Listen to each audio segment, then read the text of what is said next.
Welcome back to another episode of The Edge, a Leader's Show. I'm your host, Pragya Bisane, and navigating the financial market by themselves can be stressful for anybody today, especially businesses. On today's episode, we have the privilege of sitting with someone who's a seasoned finance professional with over a decade of experience in investment banking and is now helping small and medium-sized businesses with his accounting firm, Vistance Capital Advisory.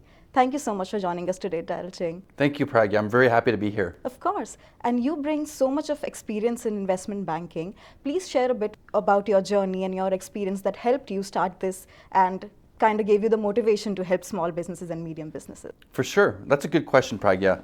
When it came to investment banking, I actually started my career at RBC Capital Markets, doing very large billion-dollar transactions. And I progressively went to smaller and smaller investment banks. Now, when a company is looking to raise capital, there are often stages. So at first, if you're starting out, you're doing seed capital. So you're raising money through friends and family. You're maybe doing a Kickstarter campaign with a community of entrepreneurs. And the quality of information that you have to provide is not that high at that point. A lot of times, investors are just investing based on trust in the entrepreneur. But when you graduate from seed to Series A, you're looking to commercialize. You're looking to raise $3 to $15 million. You are now approaching sophisticated institutional investors. You're asking people to write much bigger checks in the millions, and the requirement for information becomes much higher. And this is where I found entrepreneurs really struggled, was this transition from seed to Series A capital raising. So when you go to Series A, you're being asked for a full-fledged business plan. You're being asked for 3 to 5 year financial projections. You're being asked for investor presentations with a go-to-market strategy. And a lot of entrepreneurs at an early stage, if it's your first business, you're not used to thinking beyond 3 months. You're just thinking, can I meet my expenses next month? And all of a sudden, investors saying, give me a 5-year plan. Well, with our investment banking experience and what we've learned, we're able to help entrepreneurs with that communication, putting that documentation together so they can qualify for financing with sophisticated institutional investors.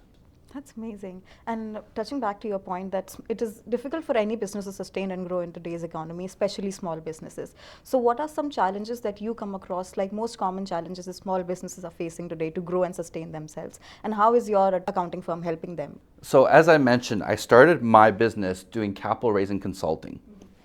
Well, here we are in due diligence mode, helping a lot of companies with the process. Investors are coming in, there's interest, we're signing term sheets. To my horror, I watched several of my deals fall apart, and the feedback from the investors was the financial statements are completely inaccurate. So I started looking into what's going on. And as it turns out, the majority of small businesses, when they start, they've got a bookkeeper, and they've got an accountant that shows up once a year to do their taxes. And they do a notice to reader engagement, which is the cheapest engagement. But if you read the disclaimer, it basically says the accountant did not review anything and relied 100% on management. So a lot of accounting firms churn through clients during tax season, and they don't ask any real questions. Like, do you have any expenses that are considered research and development and therefore should be capitalized as intangible assets? Were you using your personal credit card? So should I be booking a shareholder loan? So a lot of these questions don't get asked. And as it turns out, I think a lot of companies get a false sense of security that because they have an accounting firm, their financial statements are accurate. But really what they're getting are financial statements that are good enough for CRA, but they're not investor ready. So this is how I got into accounting. I realized that there was a new service required, and it was getting financial statements investor ready, which is a new standard, which is one of the big challenges.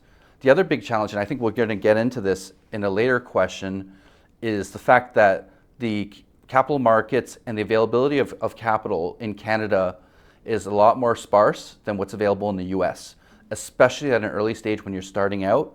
It is very difficult, and a lot of Canadians are having to bootstrap and get further along before they're able to qualify for capital.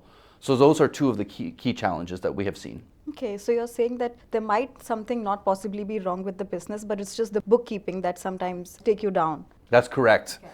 Yep, you're absolutely correct. And I get it. Like when you're starting a business, you're not thinking about accounting. You're thinking about sales, you're thinking about generating your product, you're thinking about operations. So the CFO is typically the last executive position that gets hired, and a lot of people refrain from investing in accounting because there's so many other important things to invest in. but there are repercussions if you do it too late. If you don't put any investment into the accounting and you don't make any effort to ensure that financial statements are accurate, there's definitely repercussions, especially when you approach investors. Yeah. And I mean, you bring a lot of experience in investment banking that obviously gives you a lot of leverage. But what are some other things that makes your accounting firm different from all the others that are there in the market? So, when you think about a typical CPA that works in an accounting firm, a lot of them are in tax and audit. So let's think about what they do. They match debits and credits. They do tax calculations. They do audits so that they make sure that there's documentation to support financial statements. But really, they're always looking backwards and putting together historical financial statements. Well, companies need people to look forward. And I find that a lot of accountants that have only worked in accounting struggle with that. So if you ask an accountant, can you prepare me a sales forecast? Can you prepare me a weekly cash flow? Hey, should I hire a salesperson? Do you think that's a good idea? Well, an accountant doesn't know how to answer those questions. So we look forward. And I think it's the combination of the fact that I've got investment banking experience, which is a different vantage point where we always have to be looking forward. And I'm an entrepreneur myself.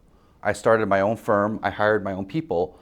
So I go through the exact same challenges that other entrepreneurs go through of making sure I have enough money for payroll, planning my cash flow.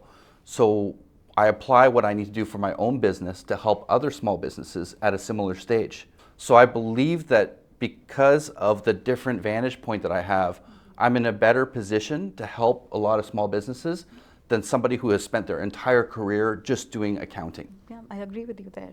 So why do you think it is important for small businesses or just in general any businesses to do succession planning? Like what are the steps you recommend to take? Probably your question is so timely. And you know why it's so timely? Because there are baby boomers retiring everywhere right now. And it is not an immediate assumption that one of your children are interested in taking over the company. In fact, it's the opposite. A lot of kids are like want their own career path. So a lot of entrepreneurs are stuck right now trying to figure out what to do. Now we've gotten to the space and we've talked to a lot of businesses, and here's the biggest problem. For a lot of small businesses that are privately family owned, they've been trying to minimize taxes. So their profit's close to zero, they're a bit loose with expenses, and they run it like a family business. So, well, when an investor comes along and wants to buy your business, the first thing they ask for is 3 to 5 years financial statements. Now you've got a set of financial statements that are showing zero profit, and you're hoping to get a good valuation on your business. Well, valuation is based on a multiple of profit or multiple of revenue. So as a result, they're getting really lowball valuations, and they're getting surprised by it. And they're saying, well, I know my financial statement sees zero, but technically I didn't really need these expenses, so my profit should be $1 million. Well, now you're fighting an uphill battle because you're saying something and it's not matching what you're producing. So the first advice that I give every business is if you're planning to sell, plan 5 years in advance. Start generating profit. Stop hiring that nephew that shows up to the office once a week and you pay a full-time salary. You don't need your 3 personal cars as assets on the balance sheet. Clean all that up and start maximizing your profit because you're going to need to show solid financial statements.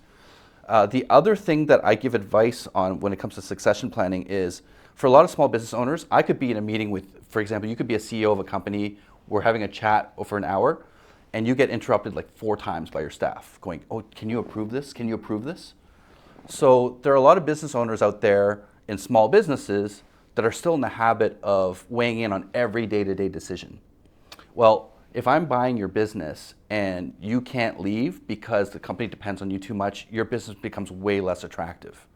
So the other advice that I start giving business owners is to hire a management team and start making sure that you empower people to make decisions. So you've got a management team that can make 80% of the day-to-day decisions. As an example, write policies. I mean, a lot of the things like, for example, approving credit for a customer. You probably have a process in your head that when you approve it, so you can document that process, provide it to a salesperson and empower them to follow your process. And in doing so, you start to remove yourself from the day-to-day business. You start to have a capable management team that can take over, and then your business becomes a lot more attractive. So a lot of this planning takes 5 years. And so don't wait till you want to sell today to start taking this action. do this well in advance. And these are the two key things that I advise people when they're wanting to sell their business. Thank you for that useful advice. I'm sure our viewers also found it very useful. So, what are some current trends in the markets that you're seeing when it comes to small businesses or young entrepreneurs, and what are some tips that you want to give them pertaining to those current market trends?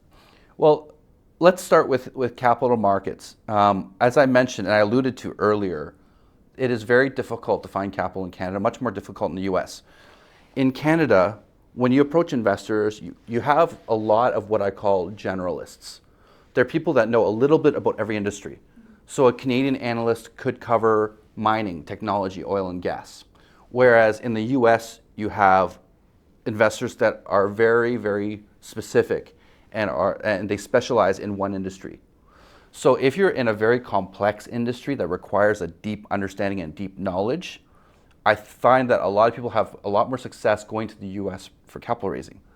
If you're in a more generic industry or an industry that is better understood by Canadian investors like oil and gas, you're okay, you're in good company because there's plenty of investors that understand that. So that's one of the nuances that I find is you have generalists in Canada, but you have specialists in the US, and specialists can dive much deeper and they understand your business better. Whereas in Canada, there's more of a checkbox approach of did they do a good go-to-market strategy? Was their intellectual property addressed? Are there patents? Like, are there barriers to entry? There's more of a checkbox approach in Canada that I find, and so we help companies check those boxes. So those are the key trends in the capital markets that I see between Canada and the US. Okay, and that brings me to my next question. I think you already answered half of it. Is Yeah. How do you advise small business owners or novice investors or entrepreneurs to take the first step? What is the first step that you think they should take when it comes to raising capital? Because you said that it's much more difficult in Canada than in the States. Right. So if you ever watch Dragon's Den or Shark Tank or you go to Angel Forum, the CEOs are really good at presenting their vision. They've got passion. They present their products very well. And the weakest part of every presentation is always the financials. Oh, here's my hockey stick revenue graph. That's it. And they move on. And if they get any questions, well, I need to get back to you. My accountant handles that. So the advice that I give a lot of people is, listen, I know that you're not naturally an accountant. You didn't get into business to be an accountant and to do your own bookkeeping. But to have no knowledge of it and just pass it on to your accountant does you a disservice when you're trying to raise capital. A lot of entrepreneurs, when they look at their profit and loss statement, they know their top line revenue and then they know their bottom line profit, but they don't know much in between. It's the in between you really need to know when you're speaking to investors. What's your gross profit margin? What's your operational leverage? If you increase your fixed assets by 20%, can you double your revenue? If you can't answer these questions, it becomes a weakness. And so, a lot of times investors will say, well, you're a good visionary, but I'm not sure you're the right person to execute. So my advice is to really drill down into the financials and understand some key numbers. And what we do with a lot of our entrepreneurs, they tell us, they say, Daryl, I don't want to look at a profit and loss statement that's 50 lines. I want to look at 5 or 6 numbers a month. So we drill down to 5 or 6 key numbers, and it could be metrics within the gross profit margin. If you're looking at fixed assets, we'll break it out into 3 categories: sales and marketing, research and development, general administrative. So entrepreneurs now are not feeling overwhelmed. They're looking at 5 or 6 numbers every month, and they're excited to look at these numbers because they're starting to make sense to them, rather than an accountant that just gives you a profit and loss statement that's 50 lines and you can't make any sense of it. So from our perspective, we always advise entrepreneurs, know your accounting to a certain extent. You don't have to know every line item, but you need to be able to speak high level to the accounting. If you were to deliver a pitch to an investor and you were to nail your financials, you're not necessarily the best presentation, but you stand out in a crowd with other entrepreneurs that did not know their financials. And I think that gives you an edge when you're pitching. I agree with you there. Well, thank you so much for this insightful conversation. I've learned a lot personally in this. And lastly, if our viewers or somebody wants to get in touch with you or your firm, how can they do that? Please let them know. For sure.